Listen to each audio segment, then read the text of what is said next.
Please welcome out Oregon State Treasurer and Portland mayoral frontrunner, Mr. Ted Wheeler.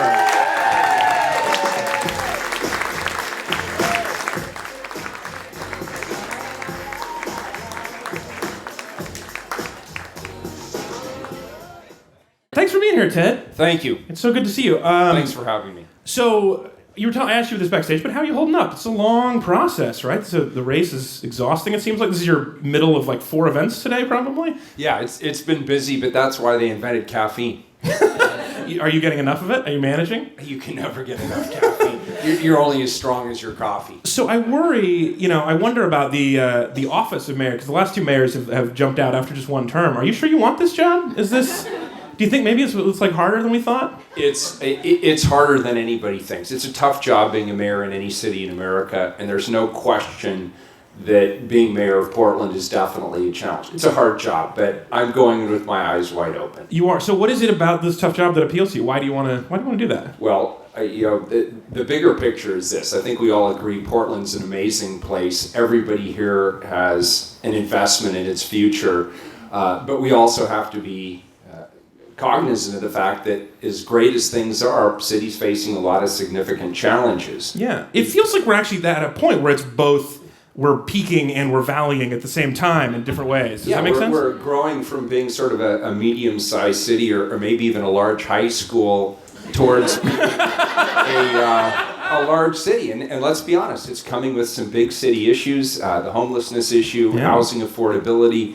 We're struggling to find ways to invest in infrastructure. There's a lot of people still not participating in the economic recovery. So there's a lot of issues that need to be addressed. And I'm coming into this race with not only the hope, but the expectation that I'll work with the community and we'll work together, we'll solve some of these problems. Sleeves rolled up, dive into all of those problems at the same time.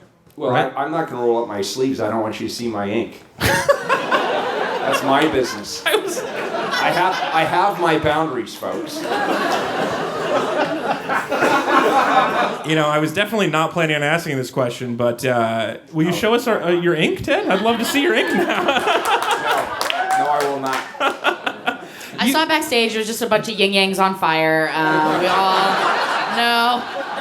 He's got the barbed wire around both arms so his elbows don't escape. Yeah, you guys, that was only the front. We did not get you to turn around yet. We have a weak mayor, not the current one, but in general, weak mayor system, right? You're basically a city councilman with a big hat. What do you, with that power, what are you coming in most excited to start working on? What does day one look like for you? Well, day one for me, it's not day one, it's day one through the remainder of the term. Listen, we've got a humanitarian crisis unfolding on our streets with this homeless situation. I think we have a moral imperative to address it. There's a lot of things we can do. We need more stable, affordable housing. We need to do more around mental health services and drug and alcohol addiction in our community. There's a lot of people who are really struggling, and we can get them the help they need to get off and stay off the streets. That's a top priority, but we've also got to change a lot of the policies and programs that are in place that I think are just stepping on the air hose of helping people to be able to afford housing in this community. We need renter protections, we need more supply, we need to revisit the codes that inhibit smaller and more flexible and more affordable housing. There's a lot of things we can do. I can't do it all on day one. I'm not even going to pretend I can.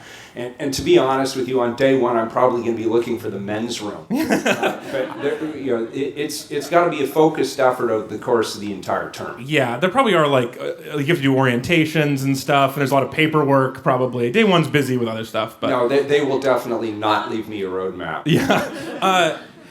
I wonder about the community will behind solving homelessness. You mentioned getting everybody on board, and you also mentioned tackling this problem. And my experience with Portland is that some people are very compassionate and interested in fixing this problem, and a lot of people seem to have just anger towards the homeless. Have you noticed that?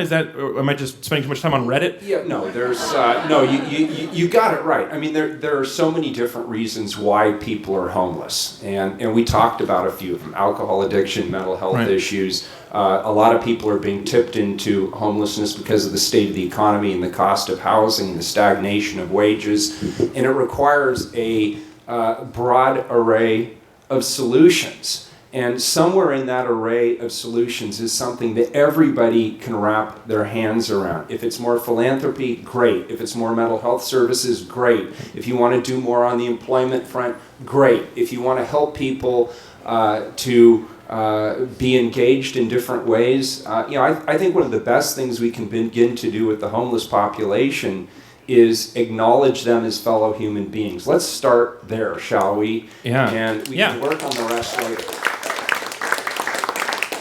I'm sometimes surprised by what seems like a lack of compassion from people in the city, because they're so compassionate about every tree that gets cut down and every bird that lands on a podium. And then they'll like angrily step over somebody in the Pearl and yell at them for being on the ground. It's weird. We only have one emergency shelter space, a place that's indoor, dry, out of the elements. One for every 3 people counted on our streets. That helps explain why there's so many people in the parks and under bridges and in doorways and on the sidewalks.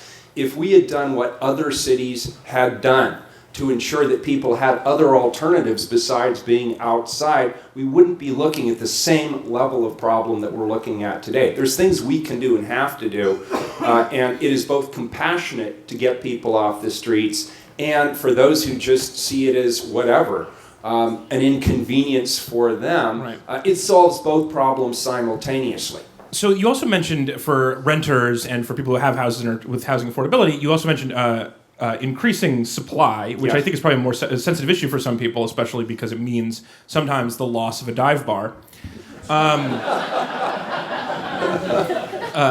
Is that a popular position? Are you having trouble making the case for increased supply, or are people mostly on board with that? It's not always about being popular. We made a decision in this state years ago with the urban growth boundary. Right. We were going to protect forest lands and farmlands outside of the urban growth boundary. Right. And the trade-off we made was increased density. Now, there's appropriate density in different parts of the city, in the downtown core, transit corridors, town centers. That's an area, build big, build dense, really focus on workforce and affordable housing. Neighborhoods are going to have density too, but there's good density and there's inappropriate density. One of the kinds I support are what are called auxiliary dwelling units. I can't believe I said that in a bar. Somebody give me a round of applause for that. Auxiliary dwelling units in a bar. Yeah. ADUs, otherwise known as granny flats. It fits in with the character of the neighborhood. It's inexpensive. It gets density. Let's not call them granny flats. It's not super sexy. I want to live in one, and I want to think of it as a little bachelorette. Hottie flats. Yeah. We invented the term here first. But there's more. We've got the city saying it's a good kind of density, and we have the county government saying, yeah, but if you do it, we're going to reassess the value of your entire property. Right. So one thing I want to do as mayor is work on a regional basis to try and right-size some of these conflicting policies between different forms of government. So if it's not already clear from the fact that you were able to use that long term that I've already forgotten in a bar, you're a policy guy. You're I would say even a bit of a nerd. Is that fair to say? I think it's fair. You like to get your hands dirty, get all the way into the policy. So what else? You've already all seen the video of me dancing on Willamette Week. I can't cop to anything other than nerd. It's I saved it. I haven't actually clicked on it yet. How'd you do? You should. Is it good? It's painful. No, you'll be scratching your eyeballs out for the next week.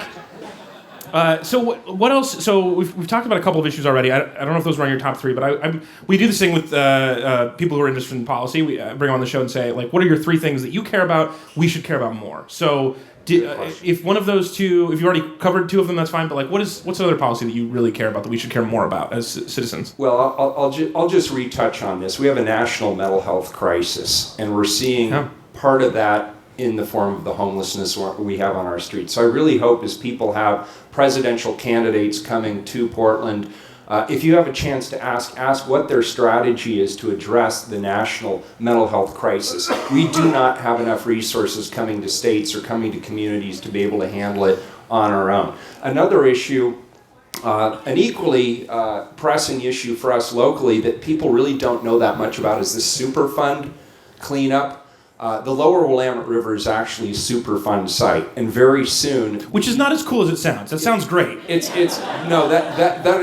sounds fabulous, doesn't it? But the reality is that's going to cost the city of Portland somewhere between $1 and $3 billion. So if you're a utility ratepayer in the city of Portland, this is relevant to you. So the city certainly needs to be more engaged in the process of negotiating with the EPA. So where is this? What part of the river is less good than the other part? Pretty much anything downstream from the Hawthorne Bridge all the way to the confluence with the Columbia River is the part under discussion. So the part like in the middle of the city, the part... Super relevant to dragon boat racers. Yeah, including the key is don't jump out of the boat. Well, you know, we don't all have boats. I don't know. I do want to say this because of the big. I mean, we always pick on politicians and government. City of Portland actually did something great with this big pipe project. The fact of the matter is, the water in the river is really clean virtually every day of the year. I've swum in the river as part of an event that takes place out of Cathedral Park.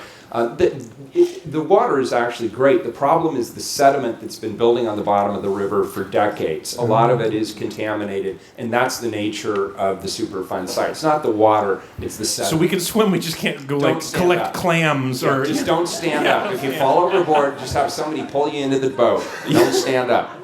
So what's the plan with toxic sediment? What do we do? What's the 1 billion going to? That's up to the EPA. They're going to tell us what they think the the solution could be everything from dredging it up and moving the sediment to capping it to letting the natural flow of the river clean it out. It's up to the EPA. They get to decide. So, okay, so we finished the big pipe, and then you're saying we might have big vacuum, and then after that we might have big river carpet? You know, this is the opportunity. As the state treasurer, you don't want me branding stuff, obviously. This is the opportunity for creatives, innovators, branders in the city of Portland to get active on this. I feel like Big Pipe could have been a sexier name, too. That's the Big Flush. I mean, there's a lot of different things we could do here. I don't know if I would have gone with Big Flush either, but good guess. Is there one more policy you want to talk about? One more thing that we should care more about that you don't think is getting enough attention? Yeah, just the one I just mentioned a moment ago. The mayor of Portland and the city of Portland are part of a regional and state.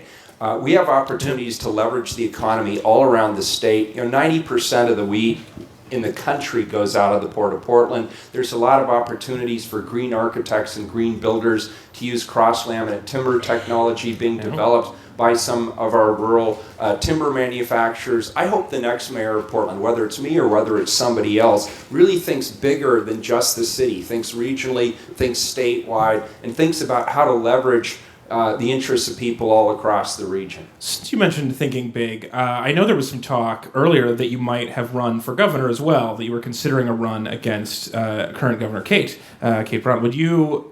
When you see the city of Portland's problems, do you think that's too easy? I would like to solve state problems too, eventually?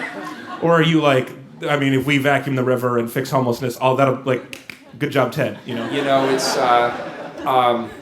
first of all, Kate's a friend of mine, and she has my support for governor. I think people are well aware of that. Yeah. But secondarily, after I saw what was going on at the Malheur Refuge, I was sort of glad to be focusing on the issues I'm focusing on here. There's plenty to do right here in Portland, Oregon. Yeah, I would. What would you have done with that?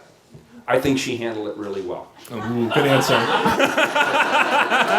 Yeah. All right. Well, we're gonna have to let you go so you can get to the other things that you have to do tonight. You have like 3 other shows of different variations tonight, right? You have to get going. We really appreciate you talking. Tell us just in case we don't remember. Wait, one second. Just remind us. We're voting on May 17th. By May 17th, you'll get your ballots in the mail. And we don't have to be registered in a party. We all get to play along. Everybody gets to play. We do have to register to vote, though, Yes. so people should be doing that. Yeah. Yeah, you should. Thank you for saying that. That's excellent. Great. Awesome. So May 17th, get your ballot in the mail. Ted Wheeler, everybody. Thank you.